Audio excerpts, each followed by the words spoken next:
Olá, meu nome é Luísa e essa semana eu irei apresentar o CITREP referente à semana de número 3. Essa semana nós iremos abordar a influenza aviária, Mpox, Oropouche, surto de vírus Marburg e os alertas meteorológicos para os estados brasileiros. Nos Estados Unidos, possuem rebanhos domésticos afetados em 17 estados. Os rebanhos domésticos incluem gado leiteiro, alpaca e suínos. Em relação ao surto em aves, todos os 50 estados do país notificaram casos. Sobre a influenza aviária, os casos de rebanhos domésticos em janeiro tiveram 12 casos. Houve um aumento de 1% em relação à semana anterior. O total de rebanhos afetados até o momento foram de 930.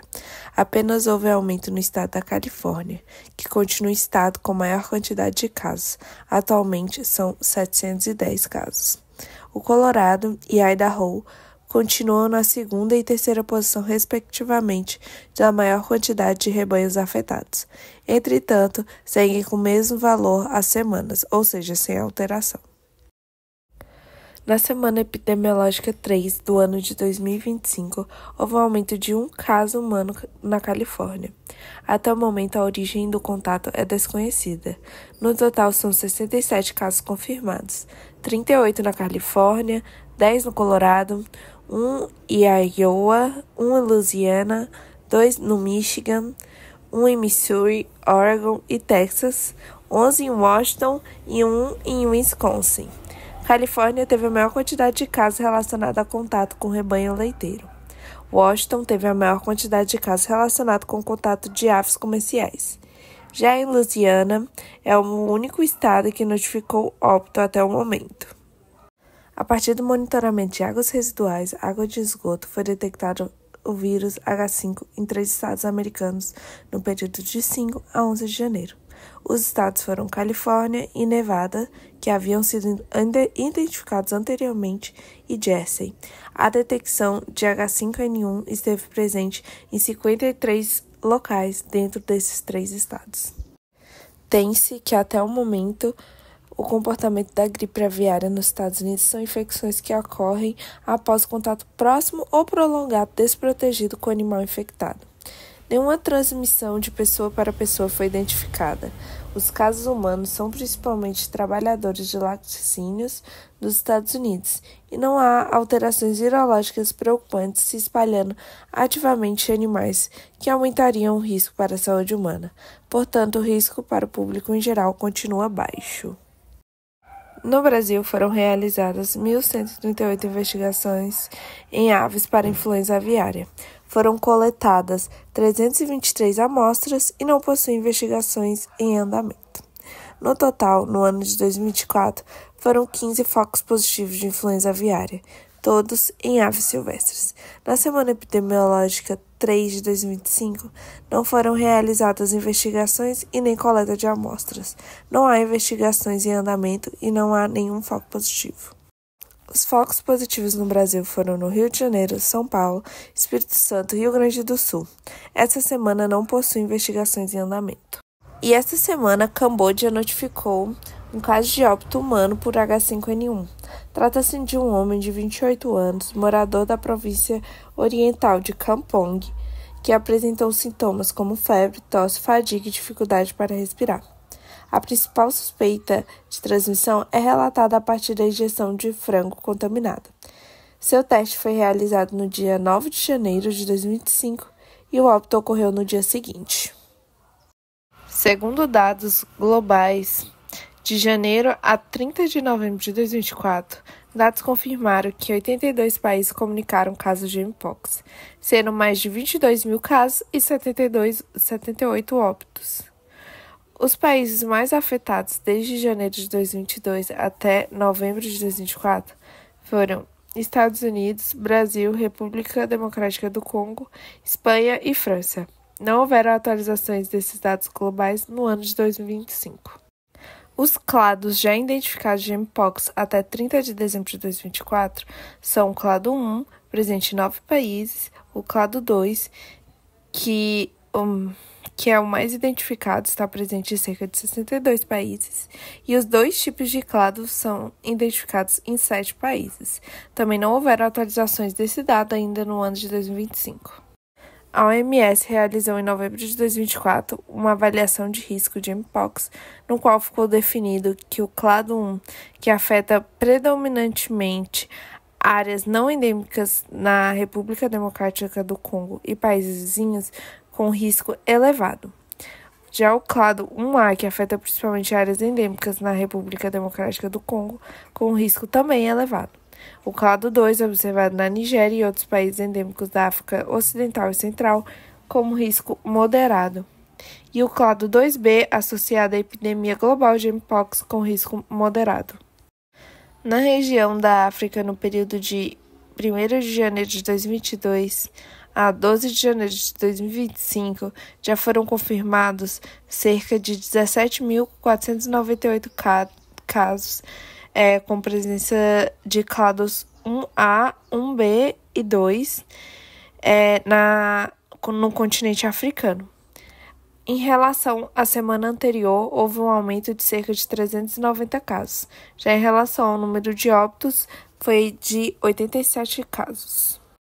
Já de janeiro de 2024 a 12 de janeiro de 2025, foram relatados 15.094 casos. Houve um aumento de cerca de 400 casos em relação à semana anterior, e 64 óbitos, 4 óbitos a mais quando comparado com a semana anterior. Os países africanos que mais reportaram casos foram a República Democrática do Congo, Burundi e Uganda. Burundi, com 3.116 casos, teve um aumento de 81 novos casos em relação à semana 2, e Uganda teve seu maior aumento quando comparado entre esses 3 países, pois atualmente está com 1.830 casos, e quando comparado à semana anterior, semana 2, foram aumentados 278 casos. Entre a semana 1 e a semana 3 de 2025, o Brasil teve 893 casos confirmados de Oropouche, sendo a maioria desses casos concentrado no estado do Espírito Santo, com 882 registros. Também houveram registros no Rio de Janeiro, com 7 casos, e no Ceará, Minas Gerais, Paraíba e São Paulo, cada um desses com um casos confirmados de Oropouche. Lembrando que em 2024 o Espírito Santo teve registro de 5.794 casos confirmados, e na semana anterior, que na primeira semana até a primeira semana de 2025, foram registrados 98 casos no Espírito Santo. Então, esse aumento significativo de quase 800% pode ter ocorrido devido aos atrasos das notificações. Porém, é um aumento muito expressivo, então é necessário ficar alerta. Em 13 de janeiro de 2025, a OMS informou a seus Estados-membros e estados partes do Regulamento Sanitário Internacional sobre um surto suspeito de doença de vírus de Marburg, na região do Kagera, na República Unida da Tanzânia. Até então foram registrados 9 casos suspeitos e 8 óbitos, ou seja, representada uma letalidade de 89%. A transmissão ocorre pelo contato com morcegos frugívoros do gênero Rosetus. Esse morcego está presente principalmente no continente asiático e africano, não tem no território brasileiro. A sua presença é comum em minas e cavernas. A transmissão ocorre principalmente em pessoas através de fluidos corporais como sangue, saliva, urina, fezes, vômito, suor, leite materno, sêmen e fluidos gestacionais. Os casos apresentam sintomas semelhantes de dor de cabeça, febre alta, dor nas costas, diarreia, hematese, mal-estar, e um estágio posterior da doença pode apresentar hemorragia externa. Os locais que relataram os casos suspeitos foram na região de Kagera, na República Unida da Tanzânia, em 2 distritos, em Biharamulo e Muleba. O risco regional é considerado alto devido à localização estratégica da região de Cagera, como um centro de trânsito com movimento transfronteiriço significativo para a população de Ruanda, Uganda, Burundi e República Democrática do Congo. Atualmente, o risco global avaliado é baixo, sem evidência de disseminação internacional confirmada. No entanto, existem preocupações relacionadas aos riscos potenciais devido à conectividade da região de Cagera na Tanzânia.